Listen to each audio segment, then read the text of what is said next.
This meeting is being recorded.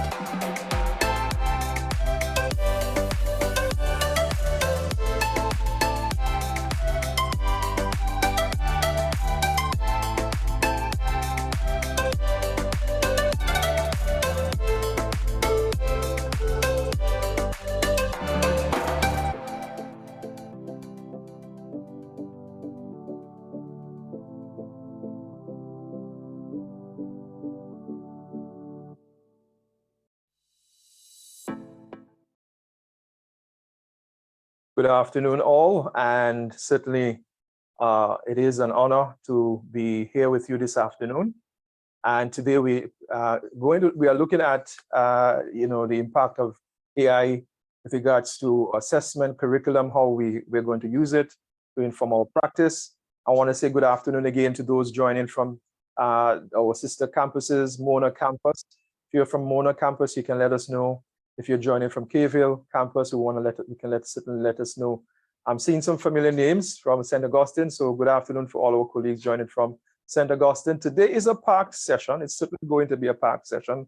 And I want to say that, today we explore a topic, invites us to explore a topic that invites us to rethink and the whole notion of how we use tools in the higher education context. And so I want to present you an opportunity that allows us to rethink our practice, or to work from the premise that we are object oriented and that we can act on and use tools to advance our agenda within the higher education setting. I am reminded that in a very meaningful way that we are our best critics when it comes to doing things reflectively.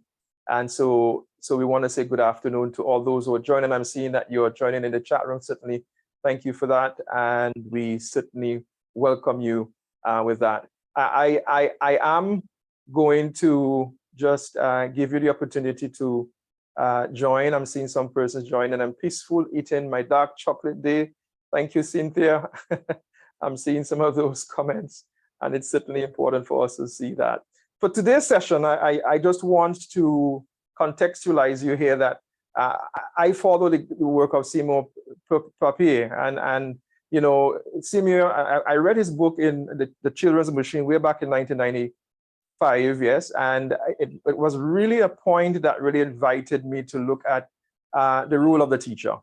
And for many of us, we consider ourselves constructivists in terms of creating the conditions.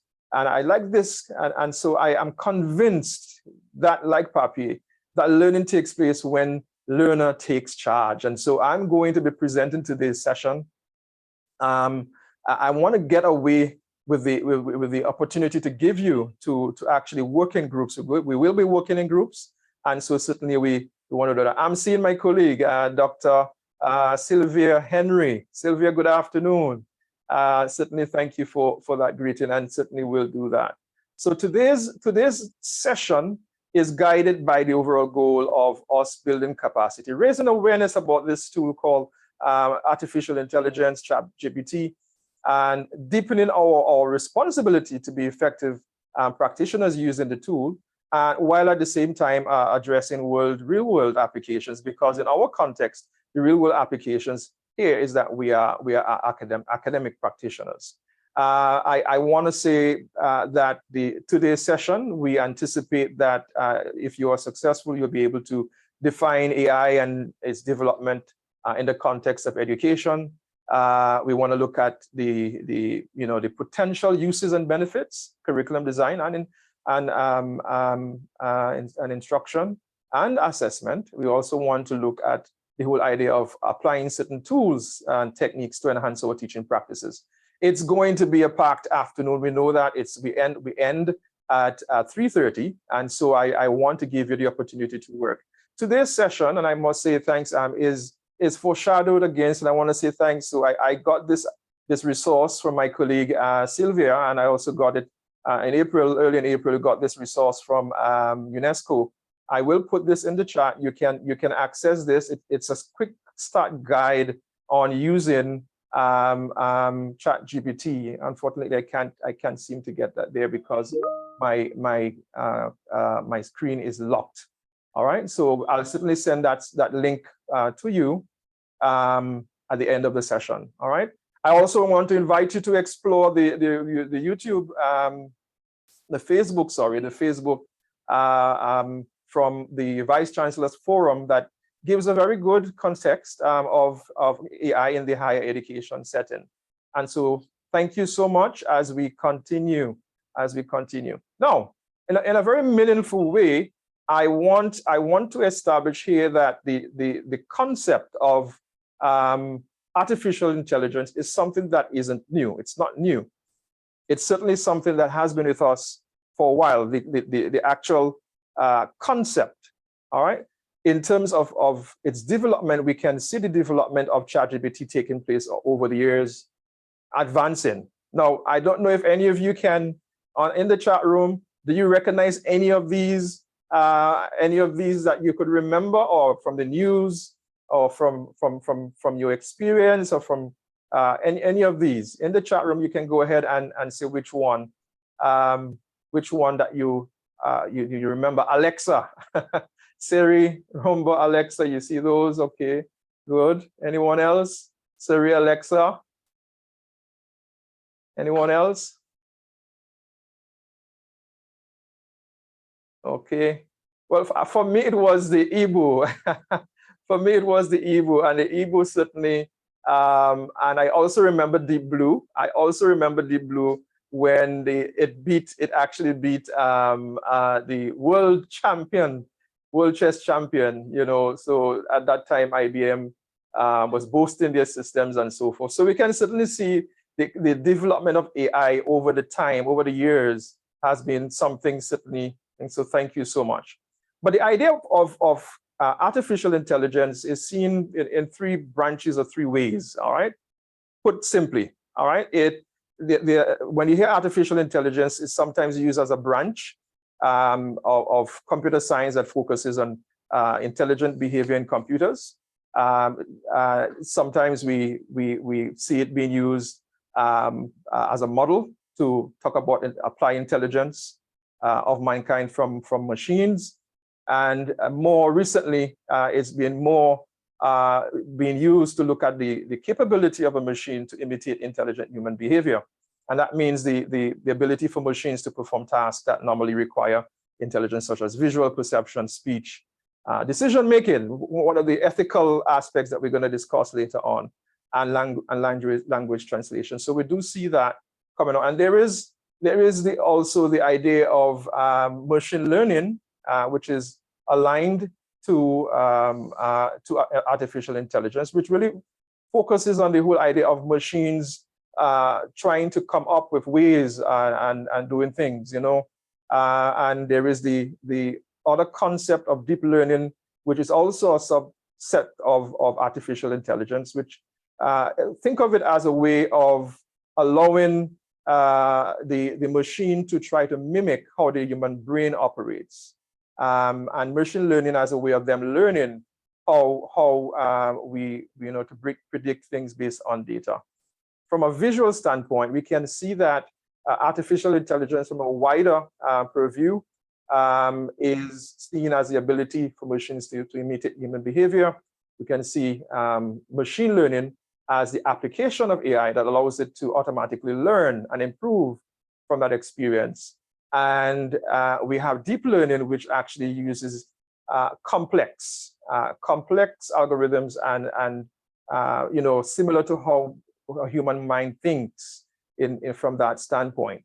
So this is where we have the advancement of what is called generative AI. And generative AI means that because we have the ability of machine learning and deep learning, you can now have systems that create new forms or new outputs. So it uses the data in a very meaningful way based on the data that's collected. It's being trained to create that.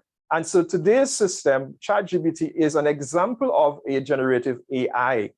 All right, as I said earlier, I want to move very quickly so we can actually get to looking at some of the areas we want to focus on. We can see many examples here, and ChatGPT certainly is one of those generative AI.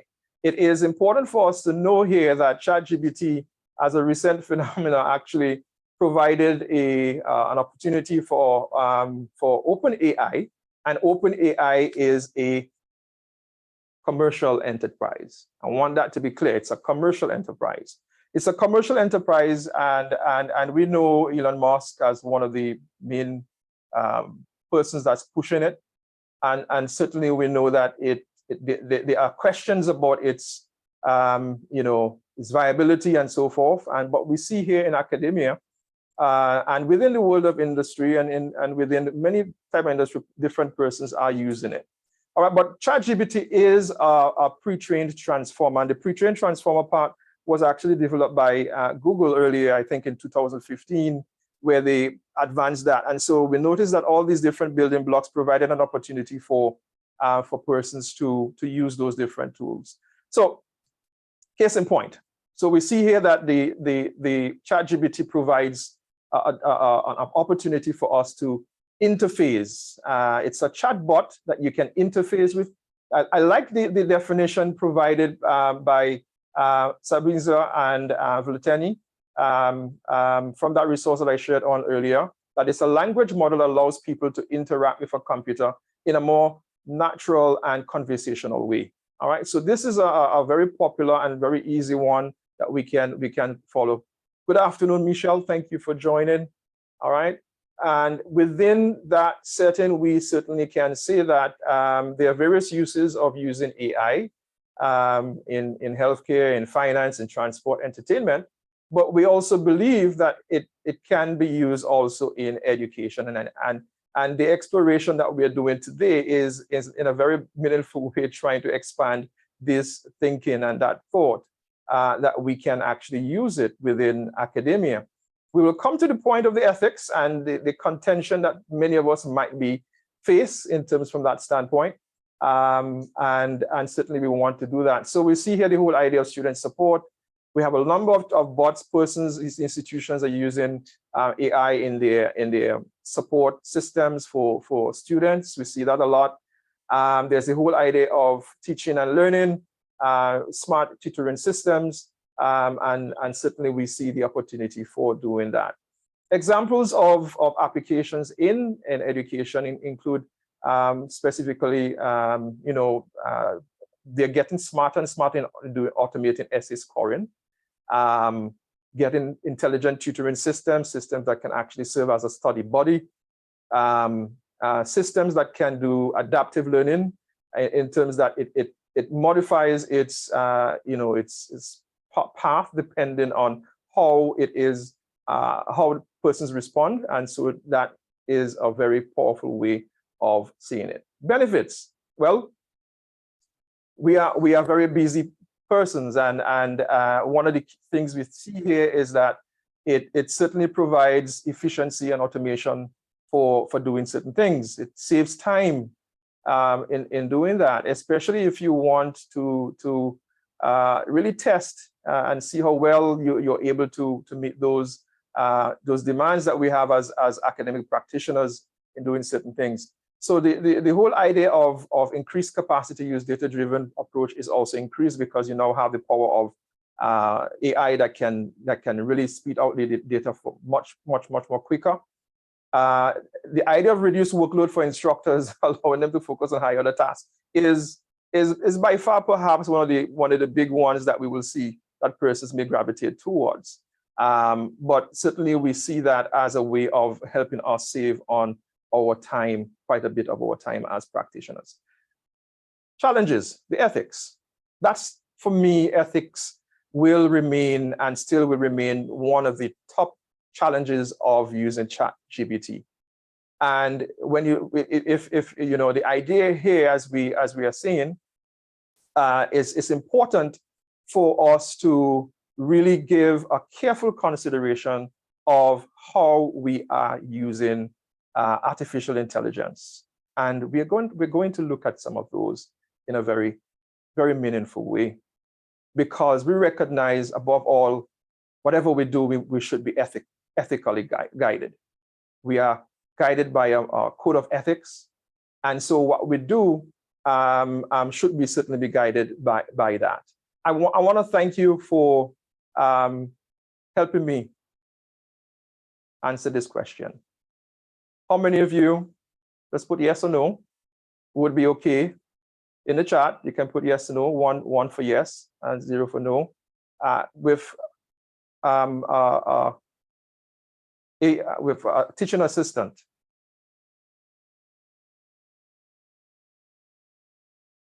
Very good.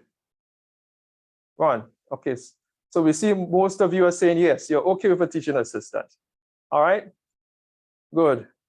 What if this teaching assistant was a AI?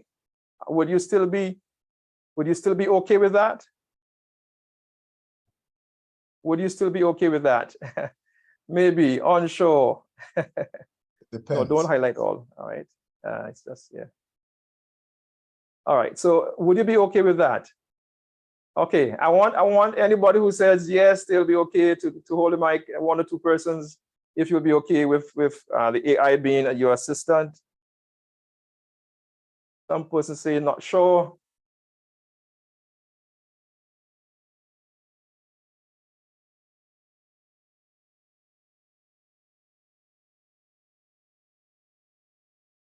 Okay.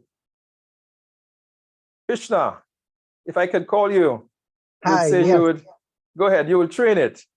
Yeah, hi, good afternoon, colleagues. Good afternoon, Dr. Hill. So first, before I begin, let me just thank you for this session. It's already started off fabulously. So to get to the matter, the thing is that, so I'm in teacher education, and I teach English teachers, and there are some repetitive things that arise, for example, in responding to students' work.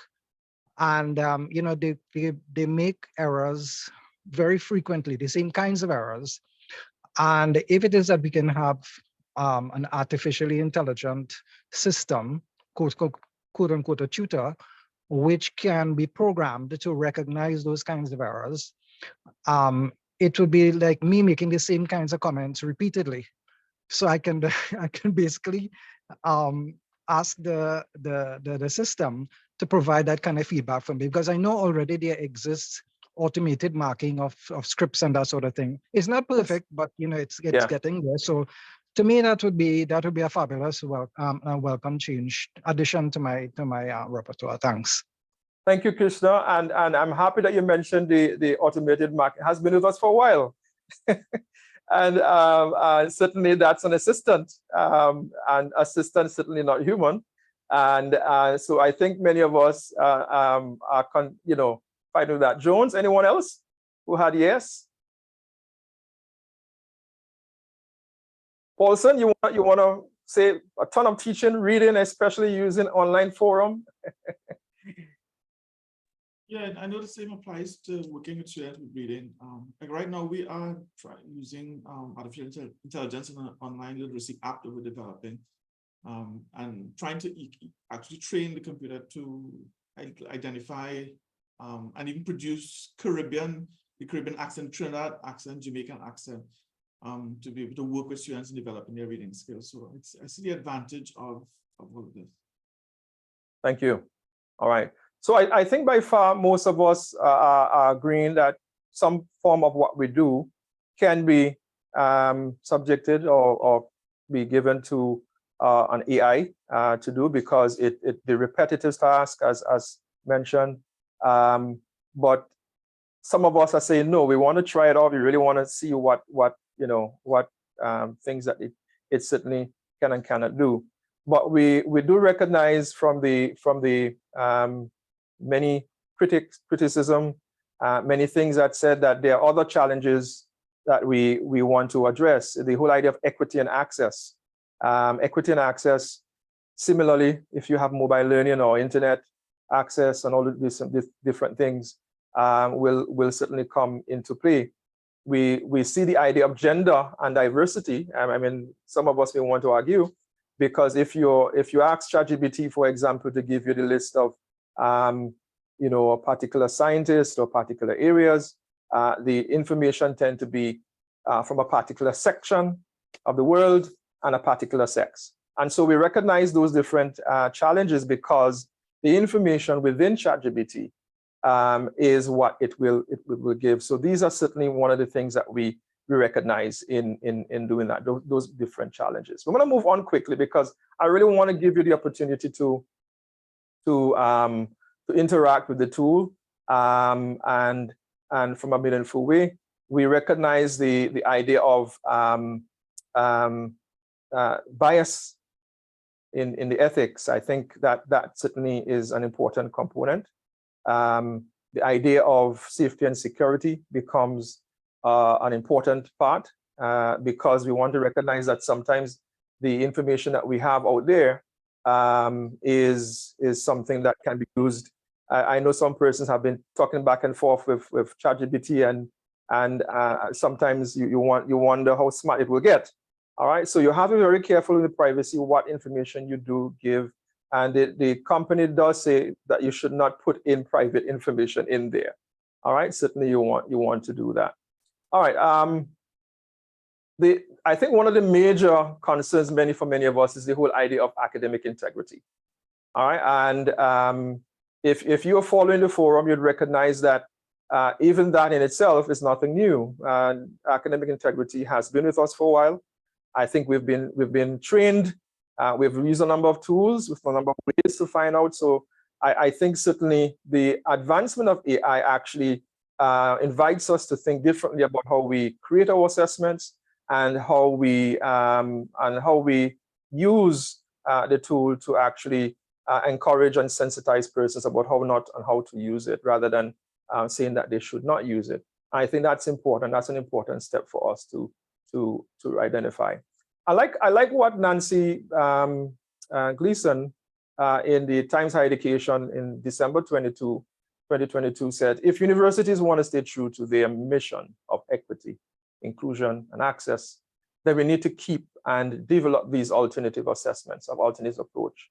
The task now is to design an assessment that incorporates AI-generated text, not least because upon graduation, students will be using this technology in the workplace. And so it's a practical sense of trying to meet students where they're going. If we want to make them world ready, we certainly would have to think about how we're going to engage them rather than ignoring that. And I think that there are quite a number of ethical standards. In fact, I like the ethical standards presented by the UNESCO. They're the ethics of artificial intelligence. By the way, it was published before ChatGPT, so you can certainly, we will be putting that one in the link there for you to certainly draw on. All right. So earlier we asked a question about whether you'll use, but I want to ask you this question, and you can answer in the chat. All right. Answer in the chat. Which of these are you most comfortable? In the chat. Which of these are you most comfortable with an AI assistant?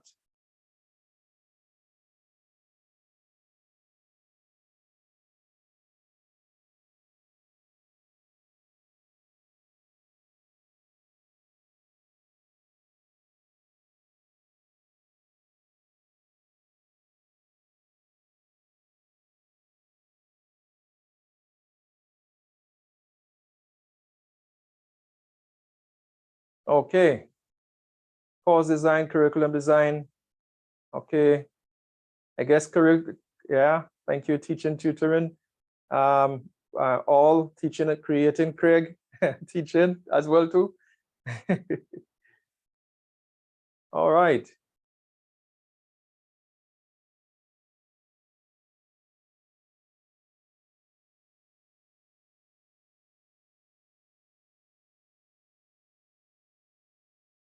This is interesting. This is very interesting. I'm seeing so many different ways. I want to ask one or two persons, how would you go about using ChatGPT or AI from a conceptual standpoint to, for example, with course design and development?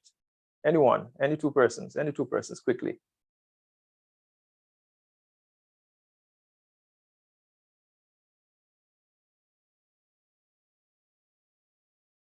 Can hold your mic. Georgia is saying, don't know. I've used it just to see how effective it is. Okay, so Krishna, again.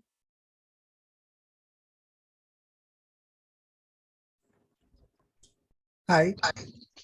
Yes, go ahead. Yeah, so I tested it this morning.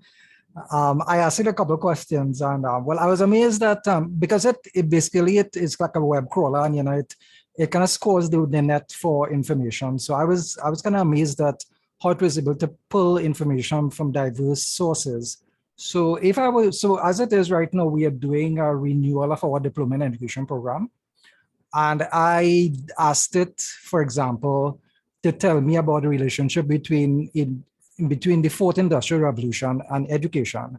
And it gave me a 3-paragraph response.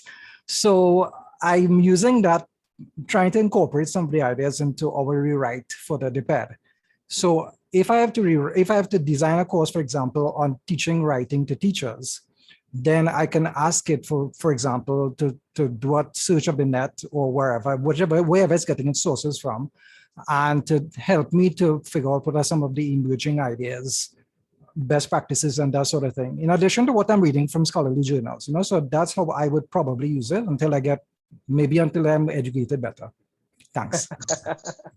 and I'm seeing some persons are saying that ChatGPT can be wrong as well. It can be wrong. Yes, go ahead. Go ahead. I see we have some hands up. Go ahead, Michelle. Julia. Go ahead, Julia, and then Michelle. Hi, I'm Julia Kotsubu. I think this is the danger thing when what we're doing, because IE creates new content. It doesn't matter whether it's right or wrong. I think here we have a very specific function, because we must be able to control whether in the way IE combined it is still correct. I think we can use it for creating content in the sense that it enhances our own creativity. So if we want to combine titles, if we want to combine content, then yes, IE can support us in this discussion.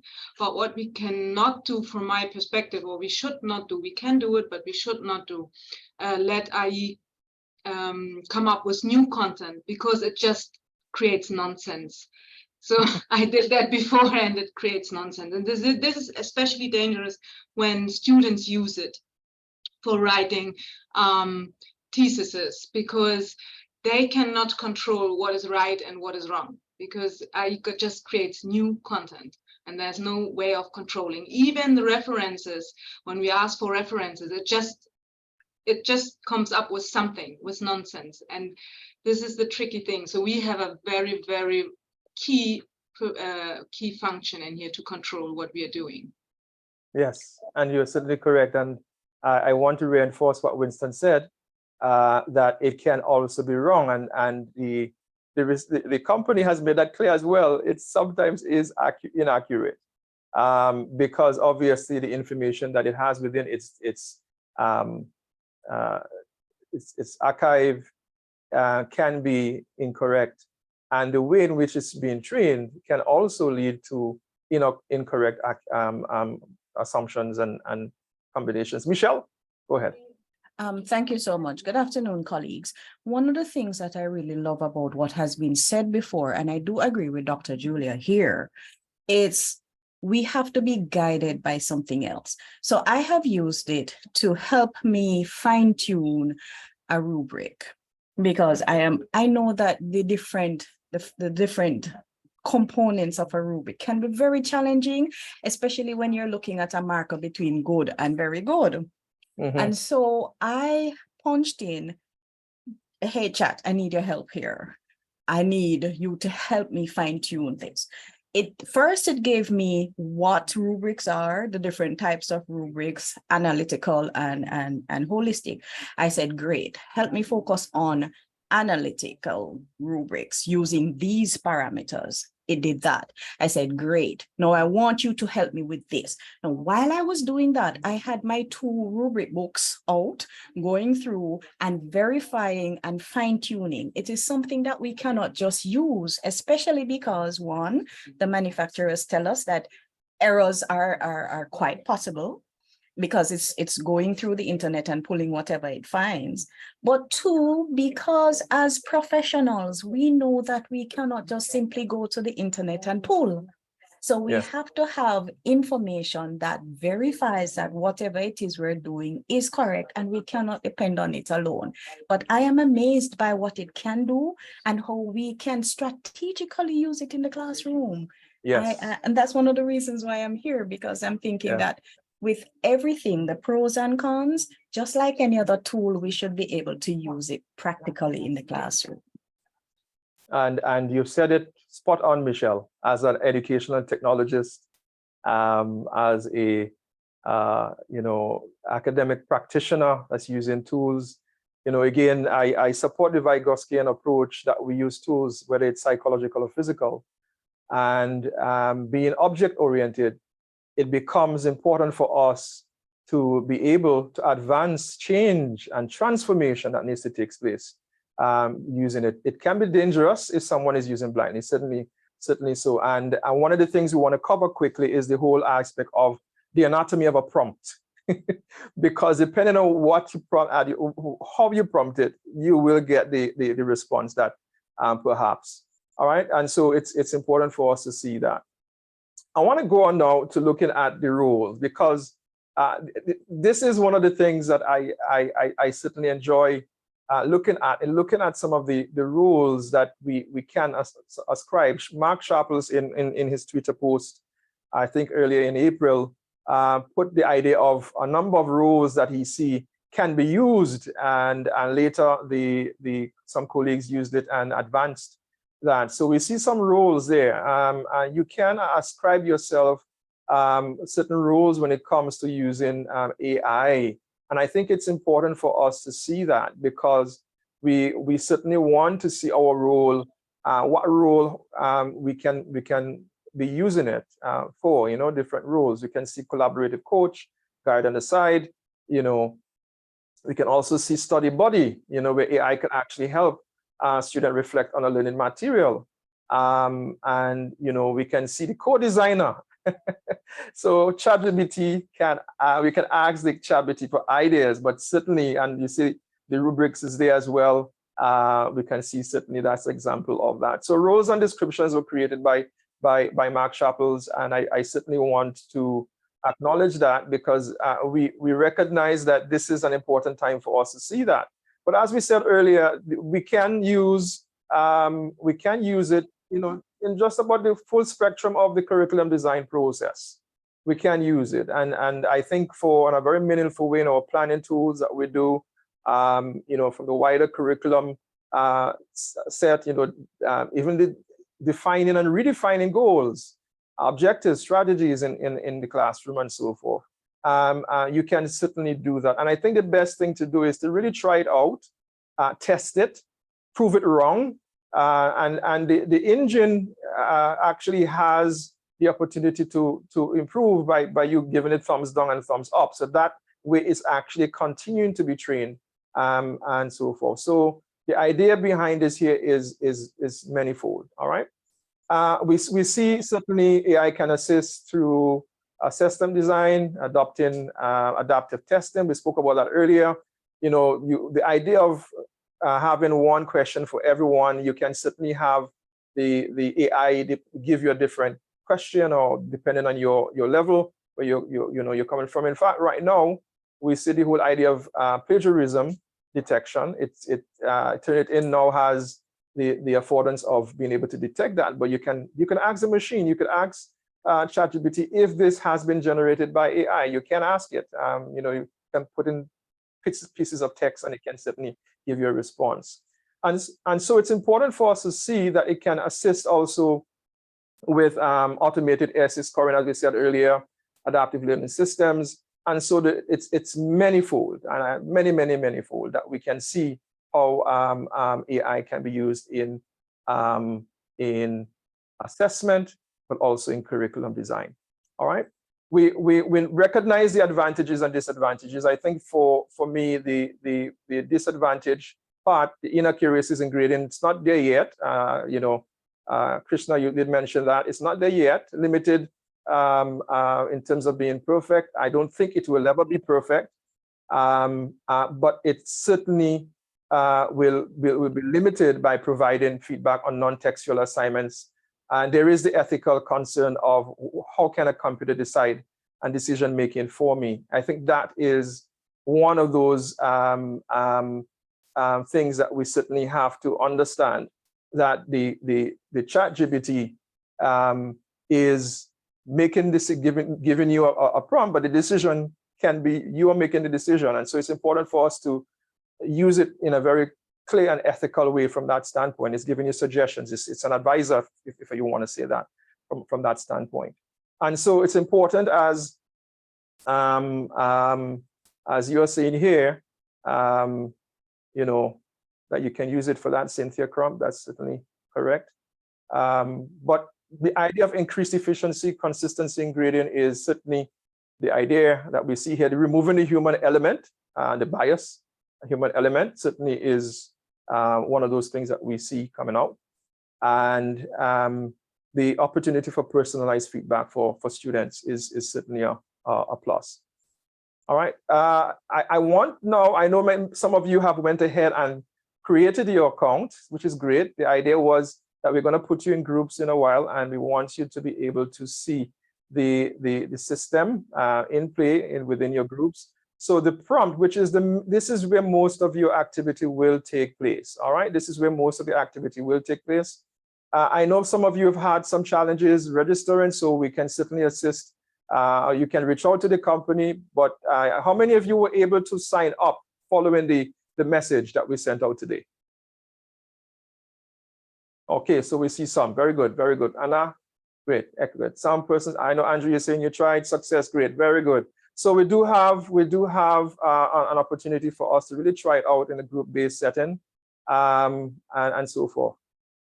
One of the things I mentioned earlier is the whole aspect of prompt.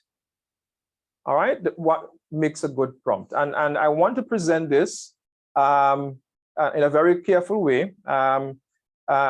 When you're given ChatGPT a prompt, think of the context. You know, this is where you want to set the context. You want to give it information about, you know, your learners. You want to give it information about the time frame. You want to give it information about the level where they are, and so forth. The task, the specific action in which you want them to do. The instructions. This is where you are now being detailed enough to actually complete it from that standpoint. And I think one of the key things is that you may want to really query ChatGPT before you give it that additional information. You want to query it, and so that's where you have the clarifying steps as you go along. Joni, go ahead. Hi. Yeah, I heard you mention that ChatGPT could detect if something was created in ChatGPT. So you can ask, you know, was this generated, you know, by yourself, essentially. Yeah. Would this still happen if a student tweaks the essay? So if a student makes minor tweaks to it, does it still detect that? Well, you know, when you use Turnitin actually gives you the percentage of what they would have actually curled, you know, and I am working on the premise that we don't only borrow exact words, but we also borrow ideas. And so I think certainly some of our students are very creative. That's exactly. That's they're very creative. They're very creative. Know to edit it. Yeah. Okay. They're very, very, very creative. But certainly you can see where you can certainly see where your students can outsmart us in doing so many of those things. All right. Definitely. But okay, thank you. I want to say here, it still would not prevent. I don't think this dishonesty, academic dishonesty, has been with us so long, you know. And I think one of the key things is that we ought to teach our students the ethical ways of using tools. I know there are some universities that totally don't use Turnitin because they see it from an ethical standpoint, from a different philosophical standpoint, and so they don't subscribe to that. But I think one of the ways we can use it is developmental, rather than waiting at the end. You use it developmental, say, okay, hey, you're writing, you want some ideas, you want to do an outline. Here's how you can use the tool to generate ideas and you know, because you can certainly use Alexa and talk to Alexa, hey, tell me this about, you know, you can talk and certainly use it as a study buddy. All right, self-learning, as Krishna is saying.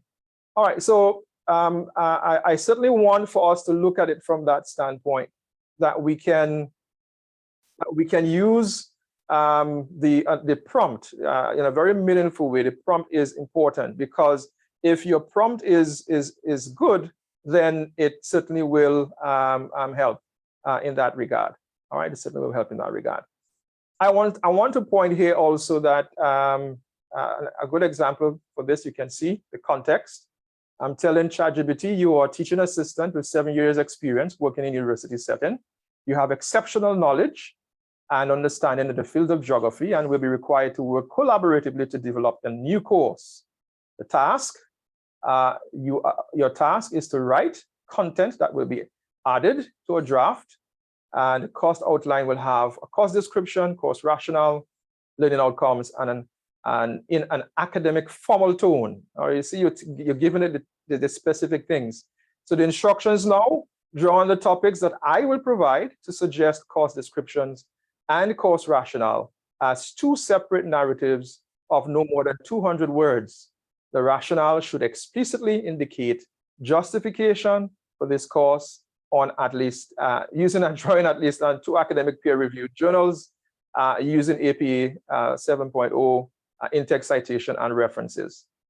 And then suggest university level specific learning outcomes to address the topics shared. So the clarify part would be I will provide you with the questions, do you understand? All right, so this is a good example of what a prompt, a good anatomy of a prompt, because you could simply just start with this. If you just go with the context and told it, just do that, it may certainly miss out on certain things. So what some persons do, they start with the context and they give it more information.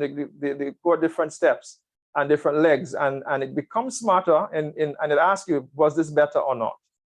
So in asking ChatGPT to do that, I certainly wanted to find out if it understood, and it said, yes, I understand your question. And it repeated it to me. So it clarified that it understood. And then I gave it these questions, these topics to focus on.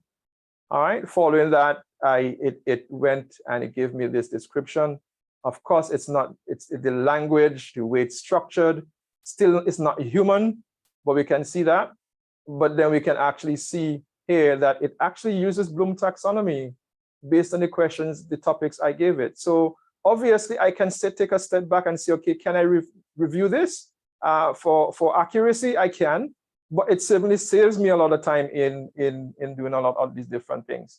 And so it is important for us to see that as a very meaningful way. You can encourage your colleagues. Let's try this out. Let's see how well we can test this in a different way to see if it will test it to it until it breaks, as some persons will say. I know you may not be able to see all of this, but these are just some assessment. I ask it to write some assessment items.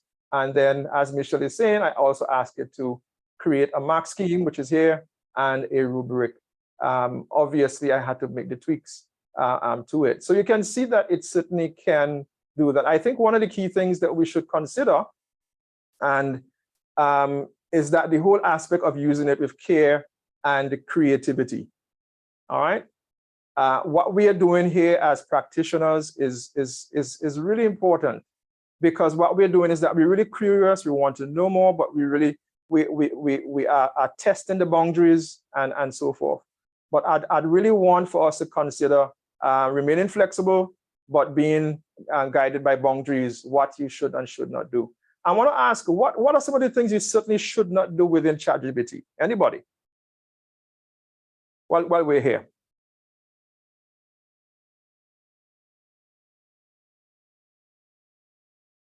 I think this is where the gray line happens, because it's something now emerging, and you would notice also that even within the industry, they are now asking, let's slow down. Things are happening too quick. Things are happening too fast.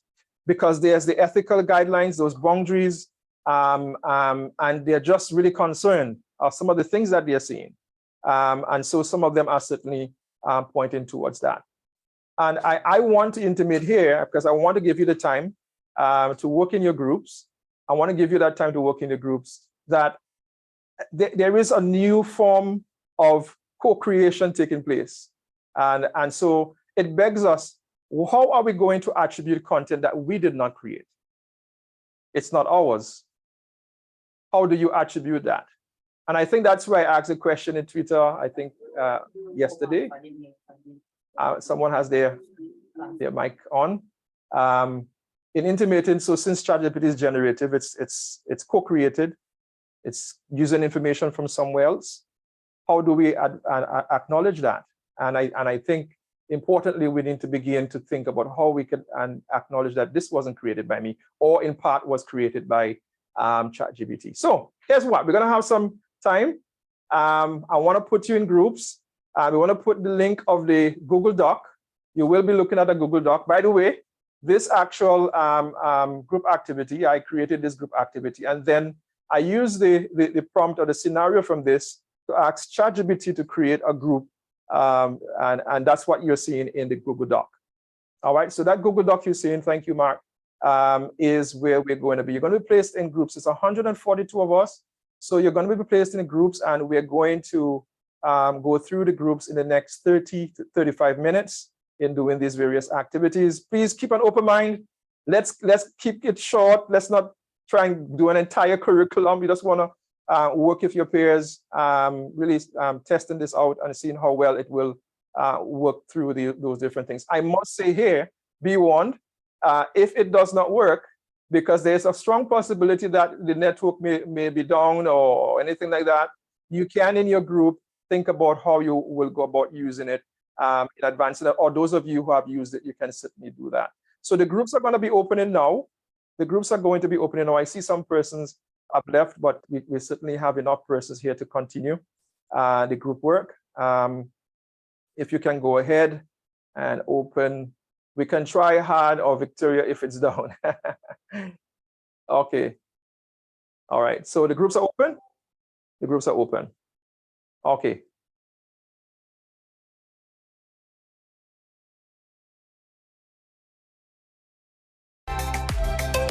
This meeting is being recorded.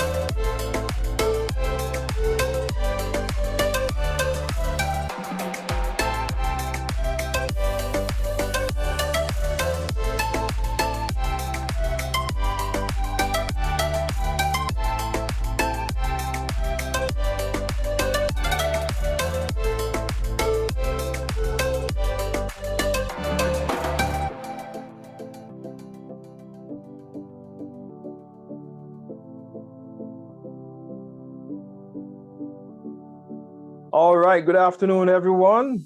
And we recognize that time is not on our side. I really just want to put in a pitch for this old-time book, The Children's Machine. And I'm sure you can identify that by doing it, you were in the seat. I'm convinced that the best learning takes place when the learner takes charge. And you took charge, worked together in the groups, did some really interesting things. I'm sure you guys did. I'm seeing Dr. Chisholm. Welcome, sir, my colleague from Mona campus. Just want to say good afternoon to you, sir. And I'm sure that you guys enjoyed your interaction in your groups. Yes, we did. We did. Awesome. Yes. Awesome. And so the role of us is to really allow persons as educators to really experience that. So I want to allow persons. We're going to allow group one to just tell us about your experience in doing that whole process. You know, I'd really want to find out from you what you'd want to share with us from that whole process. Group one, and we'll go to group two. We know that we're ending at 3:30, but we certainly can hang around a little bit longer. All right, group one, what can you tell me? What can you share with us? What did you all do? Well, Anyone? I think we are group one. Am I correct? I can't remember. Right? This is Rowena. Okay, go ahead. We developed a lesson plan on argumentative writing. It was a very good lesson plan, and then the rubric to go with it. And we had a discussion which looked at the limits of ChatGPT. And I mean, one of the limits that we came up with was that while we were able to say, yeah, this is a great lesson plan, the person without expertise would not be able to make that call. So that ChatGPT is only as good as your expertise. So you have to develop, you have to develop a certain amount of expertise to be able to look at the material it provides for you and decide whether or not it is relevant and whether it is accurate, right? Otherwise, you're just accepting it blindly.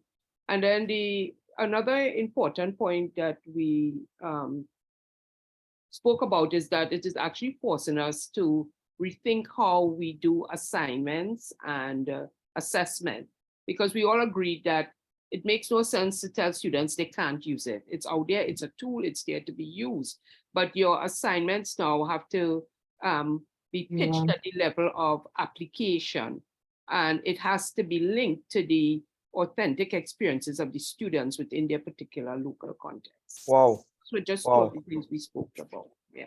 Thank you. Other Thank people you. can critique. Yes, I want to say thank you. Thank you so much. Group 2, anybody from Group 2? Do we know who those in Group 2? Anybody? Bisham Ramlal here. I was in Group 2. We looked at learning outcomes, and an interesting question from one of the participants came up. One of the group members was, how do you rate what ChatGPT is giving us? And I said to him, out of 1 to 5, and I said, well, look, I am at a 2 myself in terms of how I can use it. And I think if I were at 5, then I would get a 5 out of ChatGPT.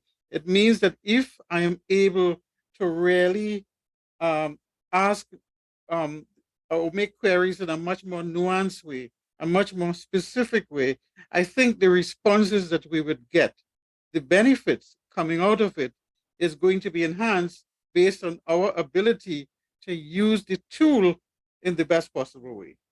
And therefore, yes, you have to have expertise. I agree with the person from Group 1. You absolutely have to have expertise, but you also have to develop the skill sets to use the tools in the most effective way that you can. Thank you. And I certainly agree. And you only get out of it what you can put in terms of how you query it. That's very, very important. So Chisholm, thank you for that so much. Any Group 3 quickly, and then we will.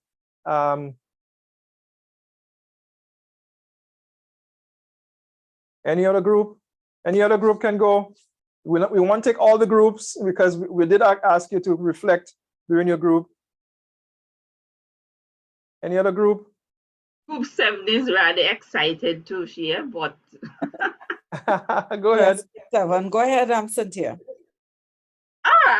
Well, just my feeling, I have goosebumps and so on account of that.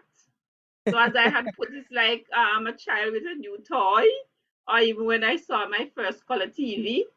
But I think it was Philip who entered, can we get something for children's literature? And she will tell you how impressed she was with the information that was presented or provided. It was awesome.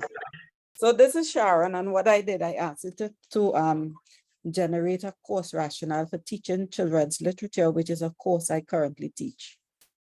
And what I can say is that what it generated as responses really lined up with what I actually teach on that course. Okay. All right. So how I see it is as I can use something like that as a starting point, because while it has content that I use on my course, there are other things that I would need to add. So I think we can use it as a springboard, but we still have to look at the content, look at what we really need to be doing in a course, and then we can use and adapt. Yes. We also asked it to do performance, some performance stats, and those assessments, those activities are things. Some of them I actually do as my assessments. Excellent. Yeah. Excellent. And the thing is, she had only put in rationale. And I got a whole. It gave everything, the objectives, the content, the everything. Yeah, it gave the learning outcomes and gave possible assessment. And then when I wanted to be specific, I asked for performance assessment. Yeah. And give me some specific ideas for performance assessment. Yeah, I mean, and this is insightful because you can have, for example, sometimes we are tasked to convert in our sometimes very cognitive based outcomes to be more competency based and more, and so you can ask it to really analyze and give you feedback as well. I mean, the possibilities are endless because I've seen areas where persons will put their learning outcome and ask it is to reformulate it in a more performance-based language. And certainly those are some of the things that we can see. Krishna is saying what GPT will not have is intuition, which is certainly what we identify one of the challenges. And we certainly recognize the limitations of that. It's not human. It's not human. Can't have that. So it's important for us to do that. I'd like to perhaps give two more groups to just give quick insights, and randomly. I won't call on any number. So randomly, any groups, if you can share your insights from your experience. I know in your group you would have reflected as you were going along as well, but certainly we want to share that. Maybe I can go from my group 6. Yes, certainly. All right. Thanks, Dr. Hill, and thanks for this. So with my group, what happened is that I've been I was very glad to see it from the other side, because I've been doing this. Well, you would know that because I did Cottle this year, but I've been doing this research for a long time now. And when we went through the process, we were able to develop the course outline, the rationale, and assignment, the rubric for the assignment. And then we began to talk about the what the implications of what this technology would mean for the future, and what can it do. And I began explaining, well, this is what I do. I use like AutoGPT, and I let it essentially go online and do all this stuff for me. And I think that understanding or kind of bridging the gap of and especially what you're doing here, bridging that gap of what we can do with it in HE, but also teaching it in a very responsible manner, because ethics and disinformation and what we will definitely see is this over-reliance of the technology. I think that is very, very, very key. So I'm hoping that you can do more of these kinds of things moving forward. Right. So that was it from my side. Thank you, Craig. And the idea here, as we started, is to kind of raise awareness. And I think the best way we can learn is by experimenting and querying it and seeing how we can use it. So that's the idea behind today's session. We didn't want to, because there's so much information you can get about ChatGPT online right now. You can go on many YouTube. So the focus of this session today was to really whet your appetite. And we anticipate that some of us are going to be continuing using it. And we really want to, there's a link in the chat. We want to ask you if you want to participate or continue to participate.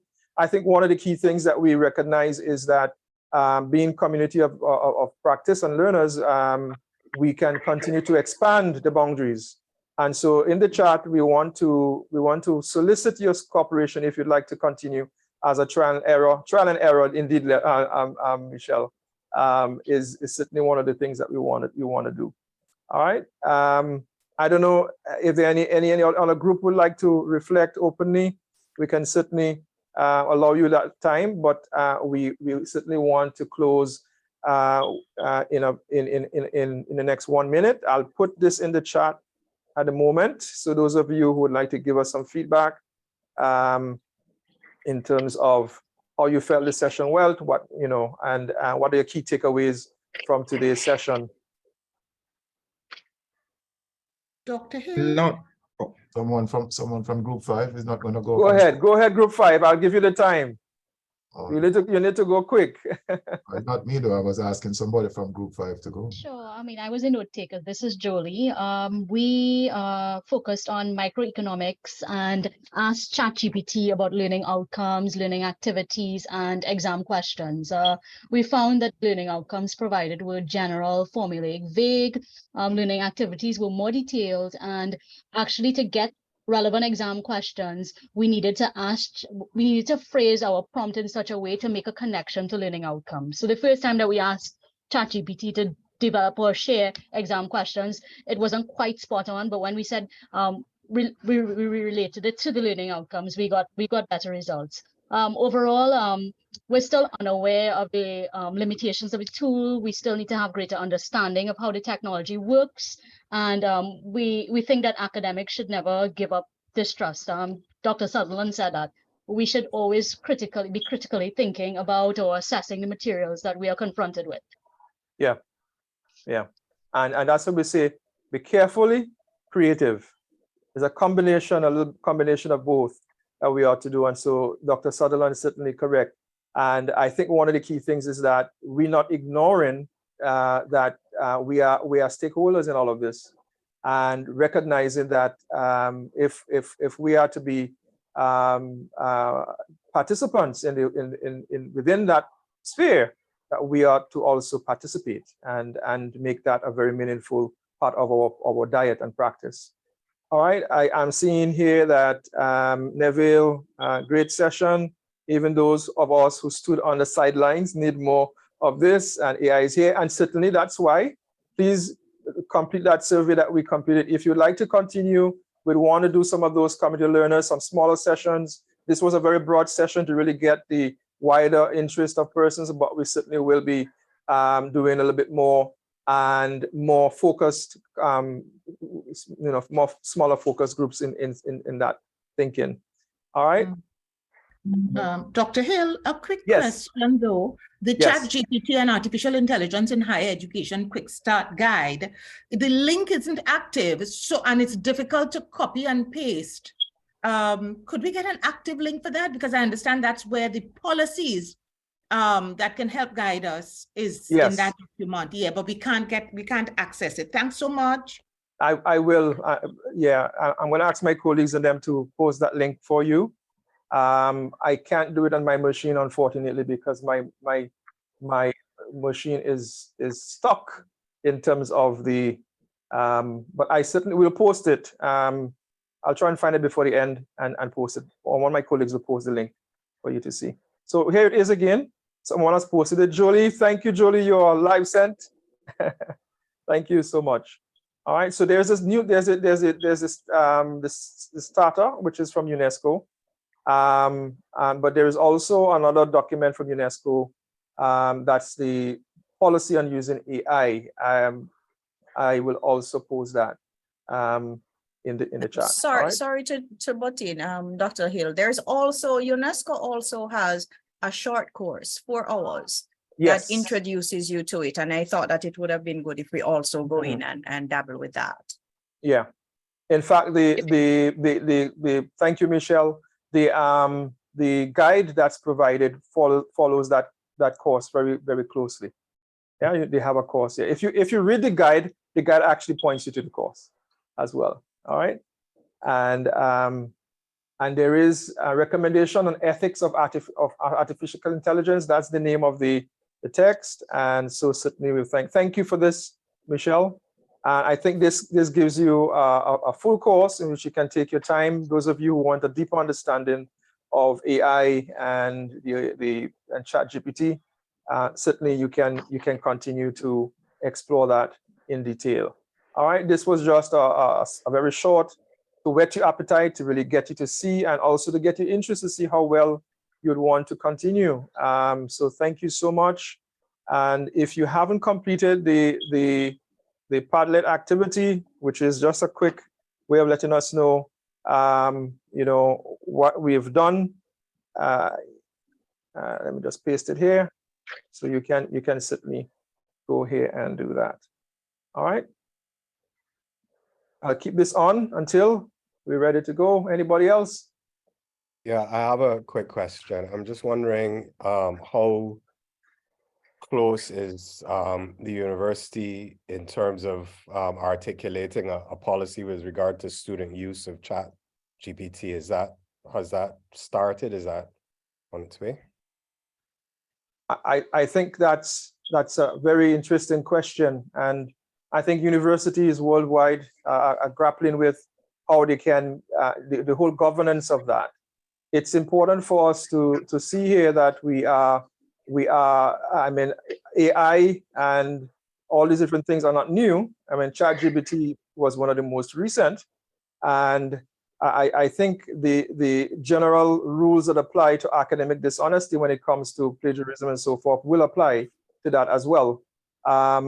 I think more so we've seen some universities that have outrightly banned the tool, and I think for many of us we're seeing that as a perhaps you know, if you really follow the news, you'll see that it is something that is going against the recruitment program, because we actually see in the news where students were asked if a university has decided that they will ban ChatGPT, if that would influence their enrollment, and we see some students saying yes and no. So I would say it's not something that a lot of universities are building on in terms of their governance, but what exists right now for our academic dishonesty applies to that as well. And as you can rightly see, Turnitin now has you